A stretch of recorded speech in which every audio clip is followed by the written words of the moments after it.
네, 반갑습니다. 저는 홍콩대학교 교육학과에서 근무하고 있는 정지선이라고 합니다. 이렇게 의미 있는 행사에 초대를 해주셔서 진심으로 감사드립니다. 저는 오늘 이제 홍콩에 있는 대학들에 대해서 간략하게 공유를 해보고자 하는데 주로 교양교육과 그리고 또 지역 연계 교육이라는 두 가지 이야기를 공유를 해보겠습니다.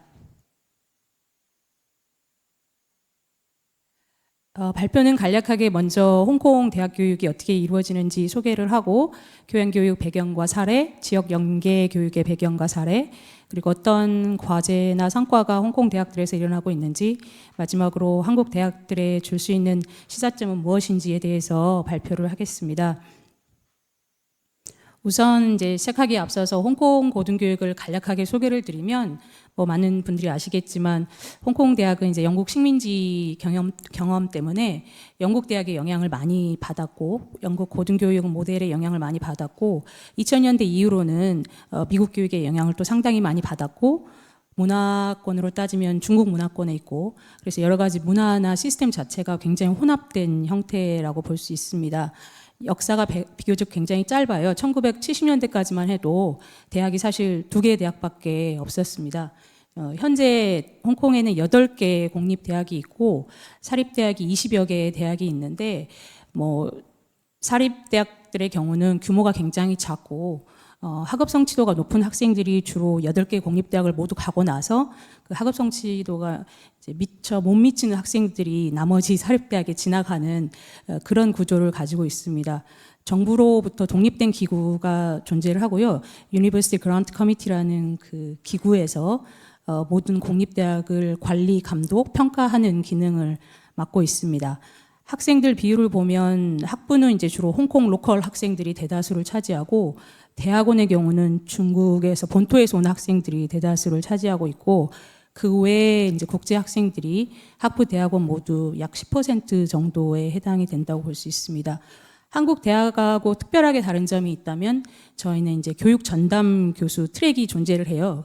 그래서 렉처로 경력을 시작하면 그 사람들이 시니어 렉처러가 되고 그 다음에 프린시플 렉처가 되고 해서 그 사람들은 연구 성과를 그렇게까지 심하게 보여줄 필요가 없고 주로 강의에 집중하고 교육과정 개편이나 교육과정 개발에 집중을 할 수 있는 그런 경력 트랙이 따로 존재를 합니다. 8개의 공립대학 중에 사실 4개, 그러니까 절반에 해당하는 대학이 세계 대학 랭킹 순위 100위 안에 들고 그 대학들이 아시아 대학에서는 20위권 안에 들고 그래서 랭킹에 대한 이야기를 많이 하고 특히 국제화 순위로 보면 세계 대학들이 세계 10위권 안에 들고 이런 이제 긍정적인 어떤 성과들이 있었는데 많이들 미디어에서 보셨겠지만 최근 어떤 정치적인 환경 변화나 또 중국 정부하고의 관계 이런 문제 때문에 앞으로 대학에 어떤 정치적인 환경 변화가 영향을 미치지 않을까 하는 우려가 굉장히 커지고 있는 그런 상황입니다. 이제 오늘 교양교육하고 지역 연계 두 가지 이야기를 할 텐데요. 홍콩 대학들의 교양교육은 미국식 저희가 말하는 이제 리버럴 아트 에듀케이션에서 많은 영향을 받았고 일반적인 명칭은 저희는 제너럴 에듀케이션이라는 표현을 씁니다. 그리고 이제 교육 과정 측면에서는 대학마다 명칭들이 조금씩 다른데 제너럴 에듀케이션이라고 부르는 학교도 있고 커리큘럼 자체를 코어 에듀케이션 아니면 커먼 코어 커리큘럼 어떤 대학은 게이트웨이 에듀케이션 이런 다른 표현들을 쓰기도 합니다. 지역 연계는 사실 개념을 정의하기가 조금 애매한 부분이 있는데 우선 대학 차원에서 지역 연계라고 하면 knowledge engagement라고 해서 이 부분은 주로 이제 교수들이 주로 리서치 연구 활동을 해서 어떻게 지역사회에 기여를 하느냐 그런 쪽으로 많이 강조가 되고 있고 오늘은 그 얘기는 하지 않고 주로 학생이 주도하는 학습 중심의 지역 연계 저희는 이제 서비스 러닝이라는 표현을 많이 쓰는데 그 부분에 대해서만 발표를 하도록 하겠습니다. 대학에 따라서 서비스 러닝이 이제 제너럴 에듀케이션에 포함이 되는 경우도 있고 분리가 되는 경우도 있고 프랙티스는 대학마다 조금씩 다른 경향을 보이고 있습니다. 홍콩 대학의 교양교육을 이해하려면 이제 어떤 배경에서 시작이 되었는지를 보면 2000년대 초중반에 홍콩에서 이제 큰 교육 개혁이 있었어요. 이제 그때가 홍콩이 중국 정부에 반환된 직후였기 때문에 정치적으로 환경 변화가 굉장히 크던 시기였고 또 경제적으로도 지식 산업, 서비스 산업이 강화가 되고 금융 산업이 그때부터 굉장히 그때 한참 부흥을 하던 시기였기 때문에 이런 정치적인 사회적인 경제적인 변화가 가져올 때 대학들이 지나치게 오래된 전통적인 교육 방식을 고집을 하고 있다. 어떻게 하면 교육 계획을 가져올 것인가에 대해서 초, 중, 등 대학 교육 전반에 대해서 개혁이 크게 일어났었고 보시면 아시겠지만 사실 동아시아 교육에서 이제 공통적인 문제들 주로 이제 시험 중심이다. 그리고 비판적인 사고력을 키워야 된다. 학생 중심의 교육 과정을 개발해야 된다. 그런 논의들이 많이 있었고, 이 보시면 learning to learn 이런 표현들을 많이 썼었죠. 그리고 두 번째는 이제 전공에 대한 깊이 있는 이해도 중요하지만 이거를 다른 분야하고 연계할 수 있는 지식과 기술이 필요하다. 이런 얘기가 되면서 보시면 깊이와 넓이 그걸 같이 갈 수 있는 교육을 시켜야 된다. 이런 이야기들이 많이 됐습니다. 특히 이제 신정주 교수님께서 간략하게 홍콩 이야기를 조금 먼저 소개를 해주셨는데 그때 이제 학제 개편이 됐었죠. 고등학교가 4년이고 대학이 3년이었어요 원래는. 그런데 이제 그걸 바꾸면서 고등학교가 3년이 되고 대학이 이제 4년이 됐죠. 그러면 그 추가된 1년의 교육 과정을 무엇으로 채울 것인가? 그 전보다 더 깊이 있는 전공 지식을 가르쳐야 될 것인가? 그건 아니다. 추가된 1년은 전공 지식이 아니라 사고력이나 문제 해결 중심 그리고 간학문적 중심의 일반 교육을 확대해야 된다는 이제 그런 요구가 커졌고 오랫동안 준비 기간을 거쳐서 본격적으로 도입된 거는 이제 약 10년 정도 지났습니다. 이제 어떻게 처음에 도입을 했냐를 보면 초기에는 굉장히 정부 중심의 어떤 탑다운 어프로치가 강했고 현재는 이제 대학 자율 운영에 맡기고 있습니다. 초반에는 이제 그 UGC 정부로부터 독립된 고등교육 기관이 교육과정 개편을 8개 공립대학 모두를 아우르는 교육과정 개혁을 했던 거죠. 그래서 미국 이제 리버럴 아트 영향을 받았던 것이 처음 설립된 스토리를 보면 그 이제 DHL이라는 회사 있잖아요. 그 인터내셔널 DHL 그 설립자가 마카오 출신이에요. 그래서 그 사람이 이제 어마어마한 그 재정 지원을 하고 기부금을 해서 그때 당시에 약 4년 동안 풀브라이트하고 같이 협력을 해서 미국에서 리버럴 아트 에듀케이션으로 굉장히 명성이 높은 학자들을 약 20명을 초대를 해서 이 사람들이 4년 동안에 걸쳐서 교육과정 전반을 설계하고 개편한 역할을 했고 그 중에 일부 4-5명은 개별 대학에 남아서 그 제너럴 에듀케이션 정착할 때까지 교육과정을 이제 전반적으로 관리하는 역할을 했습니다. 그건 이제 초반 이야기고 현재는 이제 대학별로 자율적으로 운영을 하고 있고 대학마다 그 제너럴 에듀케이션 커미티가 있어요. 그래서 이제 교수들이 내가 새로운 교양 과목을 개설하고 싶다. 그러면 거기다 프로포즈를 내고 커미티에서 평가를 받아서 그 프로포절이 통과가 되면 과목을 개설할 수가 있습니다. 그러다 보니까 아무래도 비전임 교수는 이제 그 지원 자체가 불가능한 거죠. 프로포절을 해년마다 내야 되니까. 그리고 정기적인 프로그램 평가를 받고 있고 무엇보다 이제 기존의 교과목이 있을 경우는 기존에 있는 교양교육 과목과 뭐가 차별화가 되는지를 교수들이 직접 그 설명을 잘 해야만이 그 프로포절이 통과가 되는 거죠. 초기 정착 단계에 이제 강점이 있다면 우선 기존의 교양교육이라는 개념이 거의 없었기 때문에 아예 그냥 초반부터 아무것도 없는 상태에서 시작했기 때문에 기존 다른 시스템이 반복했던 실수를 하지 않을 수 있는 그런 거는 강점일 수 있었고 그리고 예를 들어서 처음부터 뭐 전공 과목이 인문 과목이거나 보충 과목 이런 과목은 교양교육이 아니다. 교양교육 과목은 무엇이든지 일반적인 역량에 집중을 하고 그리고 전공 교육 과정을 뭔가 벗어난 간학문적 교육 과정에 초점을 맞춰야 된다. 이런 거는 강점이었는데 단점은 이제 대학 관계자들이나 사회 전반에 걸쳐서 왜 우리가 꼭 미국식 리버럴 아트 에듀케이션을 해야 되느냐. 미국 대학생들에 비해서 우리는 중도 탈락도 높지 않고 졸업률도 높고 취업률도 높은데 굳이 왜 우리가 이 교육 과정을 소개해야 되느냐. 내부 반발이 많이 있었다고 합니다.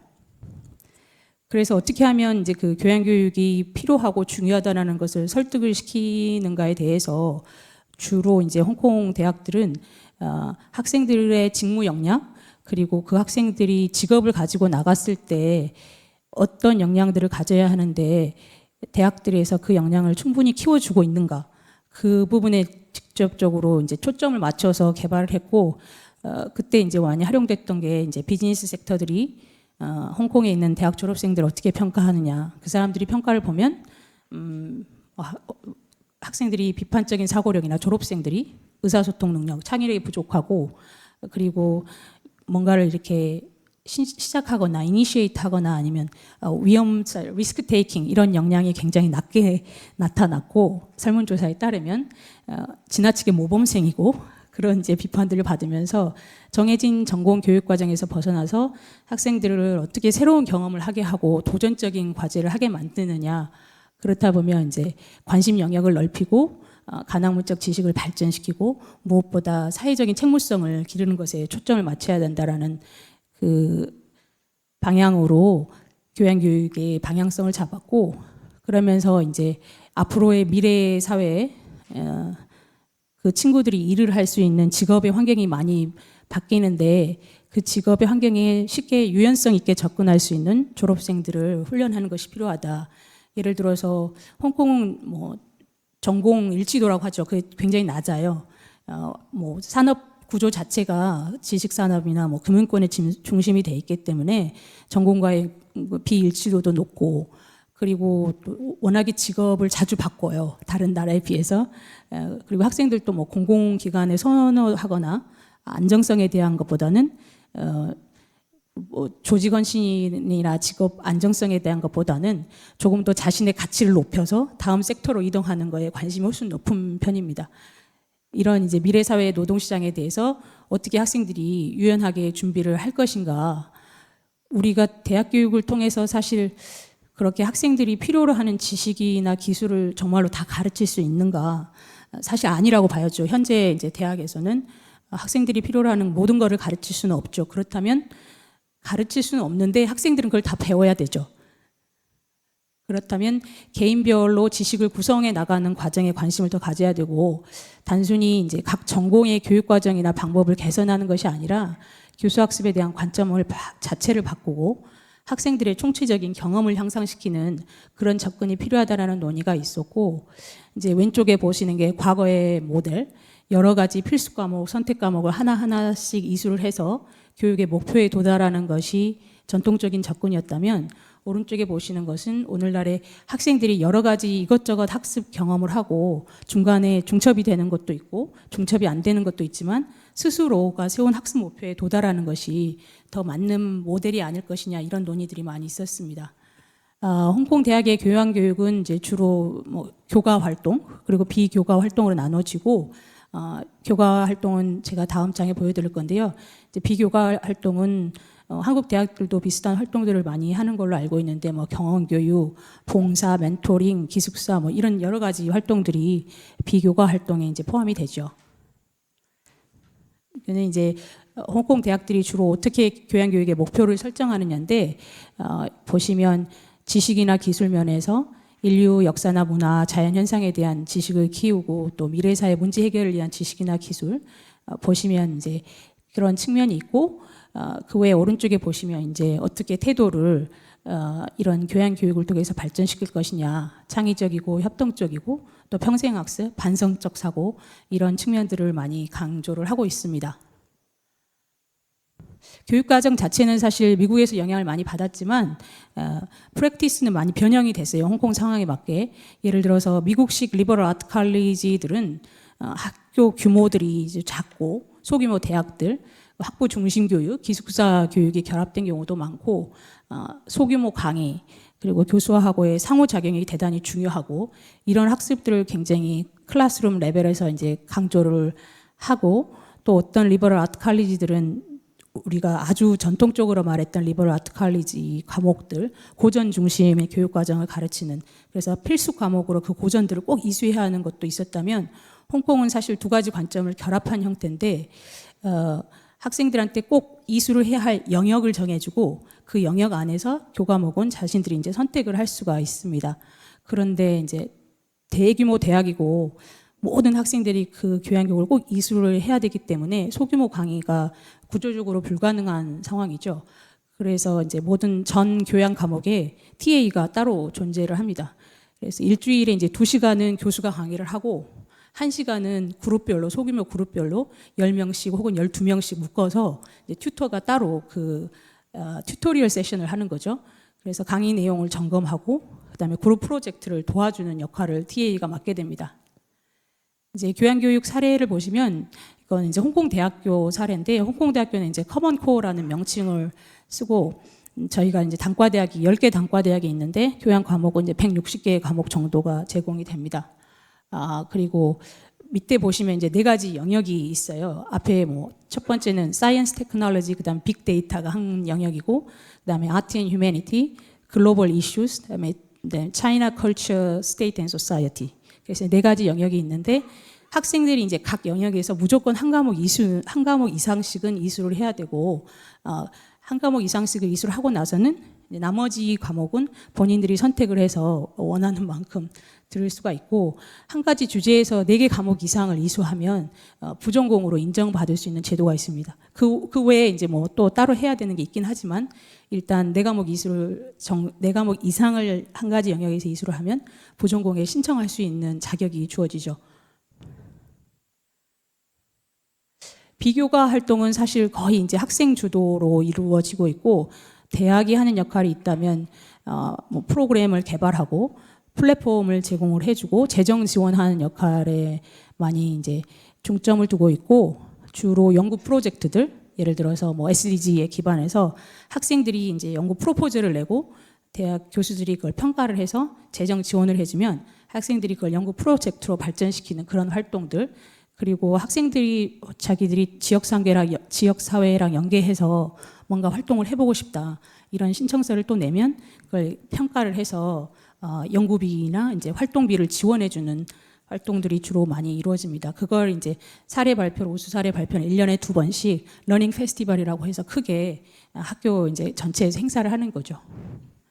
이거는 이제 제가 오기 전에 저희 이제 그 제너럴 에듀케이션 홈페이지에 들어가 보니까 지금 하고 있는 거는 해카톤이라고 해서 요즘 이제 코딩 컴피티션이죠. 코딩 컴피티션인데 뭔가 사회적 정의를 위한 코딩 컴피티션. 그래서 제너레이티브 AI 해카톤이 지금 일어나고 있는 비교과 활동 이제 행사고, 교양교육 팀이 단과대들하고 일단 협력을 하죠. 뭐 사범대, 의대, 그다음에 사회과학대, 공대, 법대 이런 협력을 하고, 그다음에 교수 학습센터가 지원을 해서 학생들이 뭐든지 제너레이티브 AI를 활용을 해서 사회 문제 해결 방안을 가지고 와라. 그러면 학생들이 이제 주제를 선택할 때 5가지 주제를 주는 거죠. 그리고 이제 그 교수들이 멘토링을 제공을 하고 이제 그걸 평가하는 그런 행사를 하고, 뭐 그 밖에 여러 가지 행사를 보시면 주로 저희는 교양교육에서도 리서치라는 말을 많이 쓰는데, 그랬던 이유가 워낙에 이제 연구 중심 대학이고 대학 교수들이 학부 교육을 중요시하지 않고 학부 교육을 간과하는 경향이 있어서 어떻게 하면 이 연구 성과에만 몰입을 하는 교수들의 관심을 더 끌 것인가, 이런 목적으로 오히려 학부생들한테 연구 활동 기회를 많이 제공을 해서 교수들이 같이 연구를 할 수 있는 장을 마련해 보자. 그러다 보니까 리서치하고 연계하는 교양교육 행사들이 많이 일어나고 있습니다. 방금 소개해드린 건 이제 홍콩 대학교 사례고, 홍콩에 있는 대학들마다 자기들 강점이 따로 있으니까 조금씩 운영하는 방식이 다른데요. 홍콩 중문대 같은 경우는 기숙사 교육이 굉장히 유명하거든요. 그렇다면 이제 기숙사 교육에서 학생들이 하는 활동들, 그걸 학점으로 인정받을 수 있는 제도가 있고, 그게 교양교육하고 결합이 되고, 홍콩 시립대학이나 홍콩 침례대학은, 홍콩 시립대학은 엔지니어링 중심 대학이에요. 그런데 이제 침례대학은 인문사회 대학 중심. 그러다 보니까 본인들이 제공할 수 있는 교양 과목에 한계가 있죠. 그래서 두 대학은 지금 공동 교양 교육 과정을 운영 중입니다. 그래서 학생들이 이제 인문사회 과목은 침례대학에 가서 듣고, 엔지니어링 과목은 시립대학에 가서 듣고, 이렇게 교양 교육을 운영 중입니다. 물론 여러 가지 과제가 많이 있죠. 특히나 이제 전반적으로 사회문화적으로 교양 교육을 성공적으로 운영하는데 어려움이 있죠. 예를 들어서 정치적인 담론에 영향을 받을 수도 있고, 그게 이제 홍콩에서 많이도 우려를 하는 거죠. 앞으로 이제 사회가 변하고 정치 환경이 변하면 교양 교육이 혹시나 어떤 정치적인 목적으로 이용되지 않을까 하는 우려가 커지고 있는 상황이고, 그리고 이제 교수들이나 학생들이 교양 교육을 보는 관점도 상당히 많이 다르죠. 고전 중심의 교육을 아직도 중요시하는 교수들이 있고, 다른 교수들은 학생 관심사에 따라서 마켓 중심으로 교양 교육을 바꿔야 한다라는 관점도 있고, 그리고 무엇보다 비판적인 사고력, 문제 해결력을 강조한다고는 하는데 학생들이 워낙에 초, 중, 고에서 입시 중심으로 교육을 받아왔기 때문에 대학에 들어오자마자 갑자기 사고방식을 이렇게 비판적으로 바꿔라, 팀학습을 해라라고 하면 그게 학생들이 상당히 어려움을 초반에는 많이들 겪는 것 같아요. 그리고 이렇게 인터넷이 많이 발전을 했는데 사실 교양 지식이라는 게 어디서든 지금 접할 수가 있고, 그리고 직무 기술이라는 것도 뭐 마이크로 크레덴셜, 뭐 디지털 배치, 뭐 부츠캠프 이런 것들 가면 혹시 그때 본인들이 필요로 하는 기술을 배울 수가 있는데 굳이 교양 교육에서 그걸 배우려고 하겠는가, 이런 거는 이제 사회 문화적인 한계라고 볼 수 있죠. 시간 낭비다, 비효율적이다 이런 개념들이 아직도 있고, 전공 지식을 배울 지식도 부족하다. 그리고 이제 일반 역량이라고 하는 개념 자체가 의사소통 능력이다, 협동 능력이다 이런 개념이 얼마나 명확한가, 이런 것도 이제 과제가 있고, 대학 차원에서는 인적 자원 재정 지원이 항상 문제가 되고, 그리고 교수 학습 센터나 학습 공간의 혁신 등이 다 수반이 돼야 되니까 이런 것도 과제이고, 단과대로부터 협력을 이끌어내는 방식. 무엇보다 홍콩에 있는 대학들의 가장 큰 한계는 학부 교육이 교수들의 우선순위가 아니라는 게 가장 큰 한계고, 교수들이 학부 교육을 하고 싶어 하지 않는 대학원 교육을 지나치게 선호하는, 그게 저희는 가장 어려운 큰 한계고, 그러다 보니까 몇몇의 헌신적인 교수들, 대학에 이제 그 교양 교육을 정말 중요시하고 학생들하고 함께 하고 싶어하고 몇몇 헌신적인 멤버들에 의해서 움직이고 있는 그런 한계들이 있고, 교수들 관점을 보면 전공 지식하고 일반 지식을 진짜로 구분할 수 있을 것이냐, 어떻게 통합을 할 것이냐, 그게 전공 교수들한테 어려운 점이고, 본인들은 연구 성과로 이제 그 성과를 받아야 되는데, 평가를 받아야 되는데, 그리고 교수들이 가장 어려워하는 거는 평가 방식인 것 같아요. 저희는 교양 교육 과정에서 시험을 볼 수가 없습니다. 그래서 이제 이그잼이라는 테스트라는 걸 하면 안 되고, 뭐든지 비판적 사고력에 대한 비판적 사고력을 근거로 한 뭐 그룹 프로젝트든 뭔가 아웃풋을 내야 돼요. 뭐 포스터 프레젠테이션, 포스터 컨퍼런스 이런 것도 하고, 아니면 뭐 비디오를 만들어서 내야 되고, 여러 가지 활동 중심이고 시험을 원칙적으로 볼 수가 없는 몇몇 전통적인 교양 과목 빼고는, 전통적인 교양 과목들도 요즘은 시험을 못 보게 하고 있거든요, 지금 대학에서. 근데 학생들이 그걸 더 어려워하는 것 같아요. 학생들이 오히려 옳고 그름이 정확하게 나와 있는 평가 방식을 선호하지, 이런 평가 방식은 굉장히 애매하다고 받아들이는 학생들의 태도를 교수들이 가장 어려워하고, 학생들의 입장에서 보면 사실 취업을 했을 때 바로 쓸 수 있는 지식이나 기술을 더 필요로 하고, 저희가 학생 흥미 중심이다, 선택권을 존중한다고는 하지만 실제로 학생들이 선택하는 걸 보면 자기가 취업할 때 뭐가 더 유리할 것인가, 그걸 기준으로 선택을 하지 정말로 진정한 뭐 꼭 관심사 중심의 선택은 아닌 경우도 많이 있고, 뭔가 자기 비판적으로 자신의 의견을 표현해야 되는 과목을 어려워하는 경우도 있고, 그러다 보니까 사실 국제 학생들의 오히려 강의 만족도나 참여가 높은 편입니다.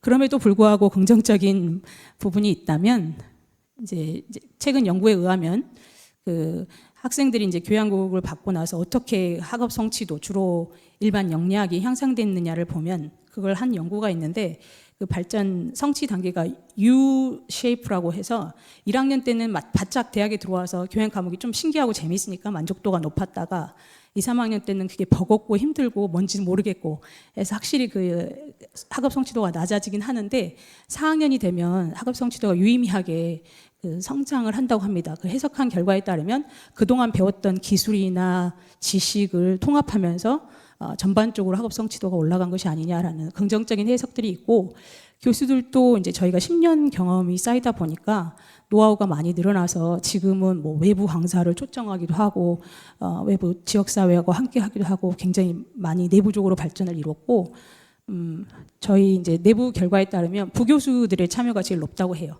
그걸 왜 그러냐 보니까 이제 본인의 정년 보장 받고 나면 뭔가 이거 그동안 쌓아온 지식이나 경험을 바탕으로 새로운 걸 한번 가르쳐 보고 싶다.